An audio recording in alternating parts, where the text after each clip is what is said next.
Welcome to College Football Addiction. Let's talk a little bit about that UGA UK game from last night.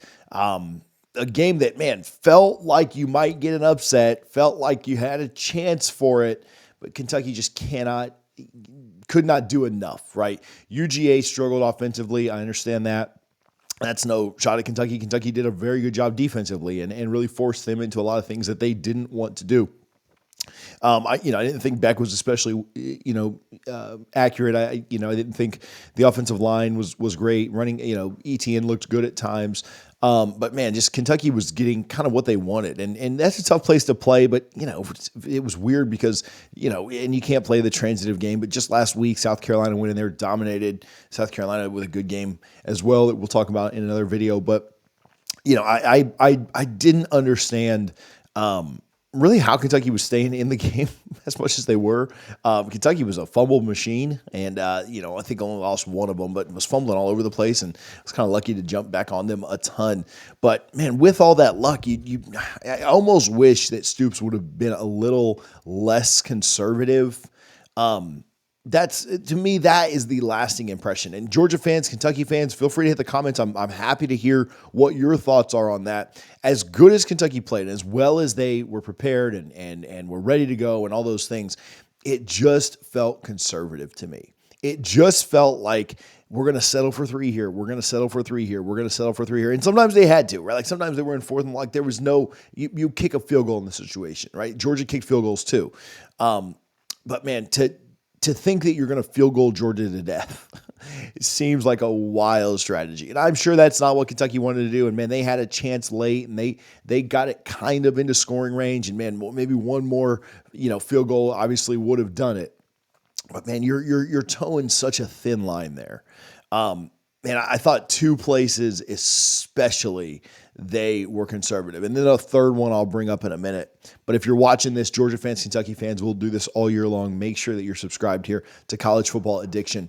I thought with 9 seconds left in the first half, the field goal, to kick the field goal there, and I know they didn't have any timeouts, and I get it. Like if you take a sack there, you get tackled in bounds. But man, to not take a shot at the end zone or I know Georgia's got a good defense, and so that's not. But you can get a playoff in 9 seconds pretty easily. And Vandergriff had been good rolling out, so roll him out, see if he sees anything towards the sideline. If not, you're rolling him out. He can easily just throw the ball out of bounds, and then you kick the field goal. I thought that was conservative. I thought the 4th and 2 was probably the worst one. 4th and 2, and the commentators even said it, zero hesitation. They brought the kicking unit out immediately. And I thought that was one that they probably should have considered going. They were around the 20-yard line, if I remember correctly, 4th and 2. And man, they had been moving the ball so well. And the field goal kicker comes out and nails the easy field goal. Like, yeah, they got it. But I thought that was a chance for them to do a little bit more, right? If you score a touchdown on that drive, you likely win the game, And so I thought that was a one that you question, you look back, and I know that Stoops had a 4th down the week before that he regretted doing and all this stuff. But man, when you're playing Georgia, when you're playing the number one team in the country, it feels like you got to take advantage of some of those situations. And playing at home, playing in front of your crowd, your defense is playing well. You're pinning them deep, even if you don't get it. Man, I like the idea of maybe going for that one. And then this is not just a Stoops criticism, and I'm really not criticizing him. I mean, he just took the number one team to a 1-point game, and nobody wants to play the moral victory game, but that is an impressive feat, whether you end up winning it or not. I get it. But all moral victories aside, the 4th down late, I hate, and I get it was 4th and 8. They had gotten stopped like 3 plays in a row on that drive. But, man, when you're punting the ball on 4th and 8, you're asking to never get it back. Like with 2 minutes to go or so, you're asking to never get it back. And I understand the idea of we're going to pin them deep, we're going to get better field position. But would you really get that much better field position? You're going to swap punts, and so maybe your punter punts it a little bit better than theirs does. Maybe theirs shanks it. You do get a reset of downs, but is the reset of downs worth losing as much time as they lost? And no, it wasn't. They had no chance by the time they got the ball back, and their defense couldn't stop Georgia at that point because you're putting them right back out there on the field.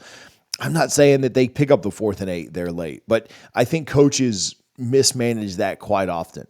Giving the ball back to the other team and just letting them run clock and letting them run it down, it doesn't seem to work very often. Oftentimes teams don't ever even get the ball back. And so I didn't love that decision. I didn't love the decision to get rid of it on 4th and 8, compounded with the earlier couple of conservative type decisions. I thought Kentucky didn't play aggressively. Kentucky played aggressively enough to win. I didn't think Kentucky coached aggressively enough to win the game. Again, UGA finds a way to win these games. They found a way to win at Auburn last year early in the SEC schedule. They find a way to win ugly.